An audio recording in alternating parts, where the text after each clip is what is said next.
Myself Seth Singh, I am head of the school in Navayug School, Lodi Road, and today the topic of discussion is physical world.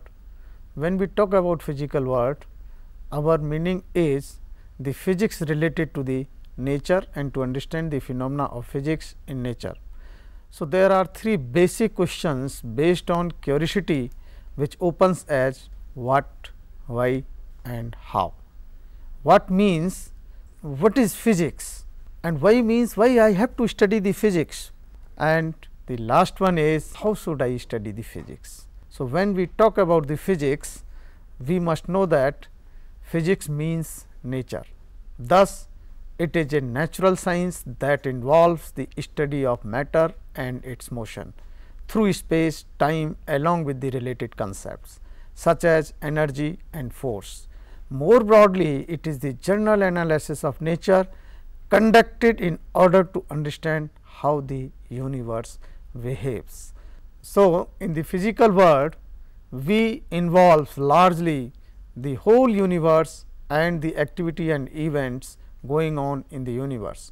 Physics covers a wide range of phenomena from elementary particle to the largest particle, and when we say the elementary particle, we talk about the atoms and the particles smaller than atoms, and when we talk about the larger particles or larger bodies, we means the planets, the stars and other things.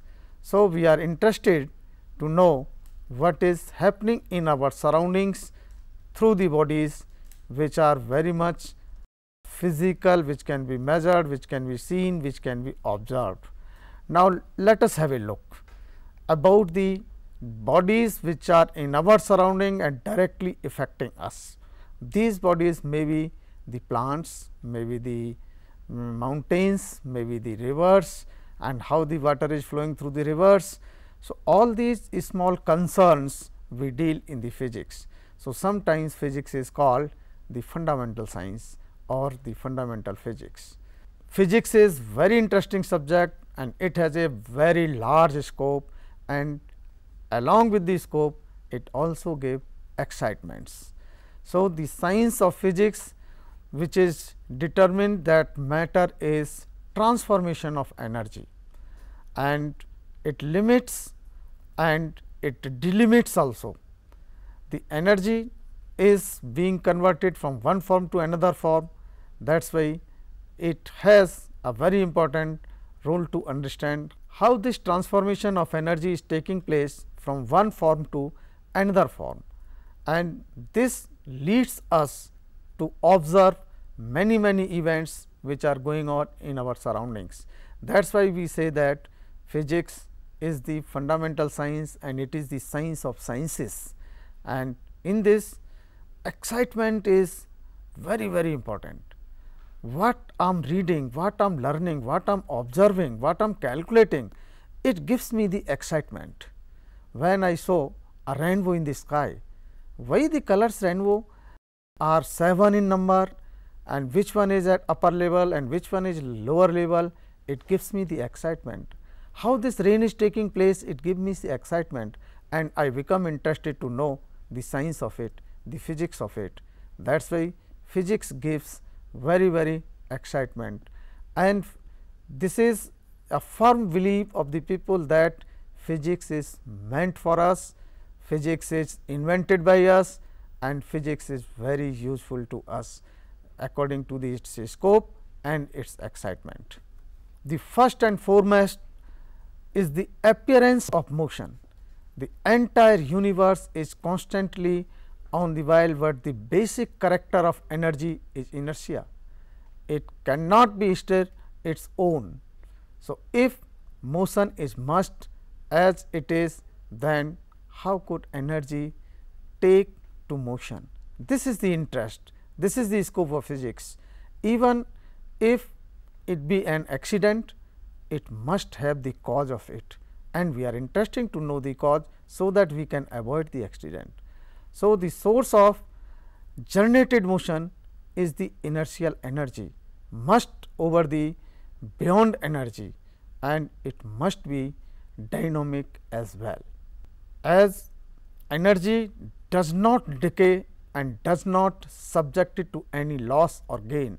So, we say that energy is conserved, which affected motion, and we must enjoy an independent existence of its own. And there are two types of domain which are the interest of physics, that is microscopic and macroscopic.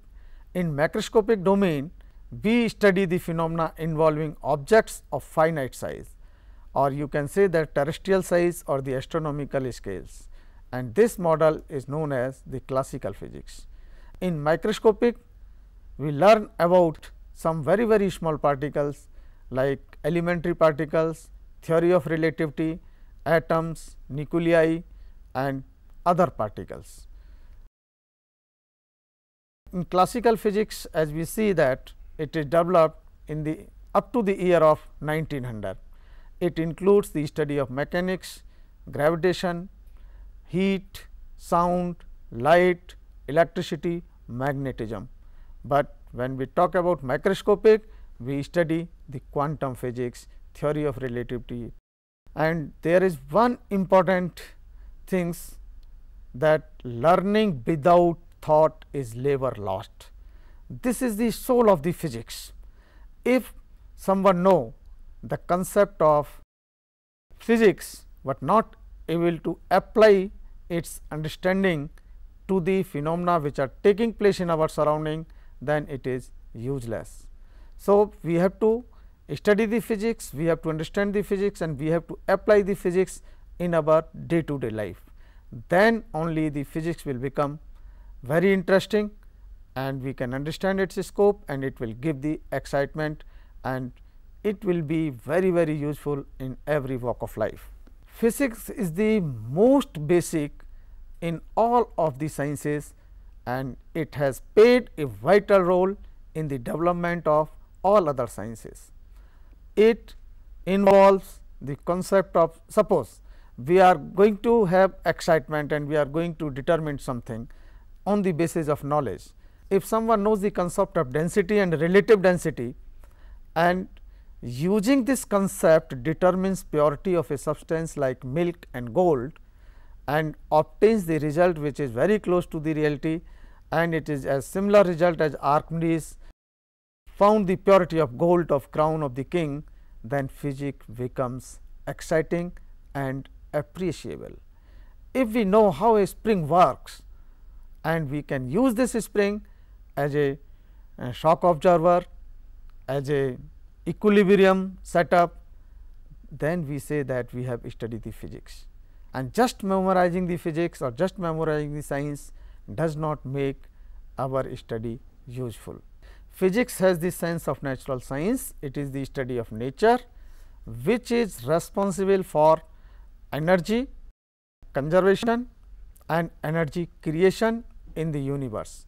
So, there is a conservation law of energy, and similarly there are number of conservation laws like conservation law of momentum, conservation law of angular momentum, conservation law of symmetry, conservation law of parity. So, these are the conservation law which are very much useful in the study of nature. The physics behaves, or the physics is the science for mankind, and it will continue to get closer to the ultimate truth of nature. A major preoccupation of physics is the study of elementary particles and their interaction. Physics answers the questions involving the behavior of non-living things in nature. So, now you can understand the meaning of physical world and the phenomena taking place in our surrounding, which we have to study, and we have to study the laws which govern the nature and which are very much useful as a application. So, when we talk about the application, we are talking about the society and technology. So, we have created the society where technology is very much useful, and sometimes technology becomes the requirement, and sometimes study becomes the requirement to understand the technology. So, when something is invented in the society, and that is the useful for the society, that is why physics has a great relation with the society and with the technology. Technology is meant for society and society is meant for technology. So, they are very close to each other. So, we must know that in the physical world what is our role, how what is physics and what is the science which we have to study and why I have to study, it is very important, and how we have to study is again an important task which physics makes very easier, very simple. Now, we can say that society is more science oriented and developed scientific attitude about most of the day to day activities. Now, we can understand our surroundings, we can use our surroundings and we can interact with the surroundings. So, this is the main theme of physical world. So, in physical world we have learned about the surroundings, that is nature, and this nature is extended to the universe. Similarly, we have talked about some laws which are the laws of conservation, and as you know that no change is possible without the cause and this cause may be the force. So, in next part of the discussion we will talk about the fundamental forces which exist in nature.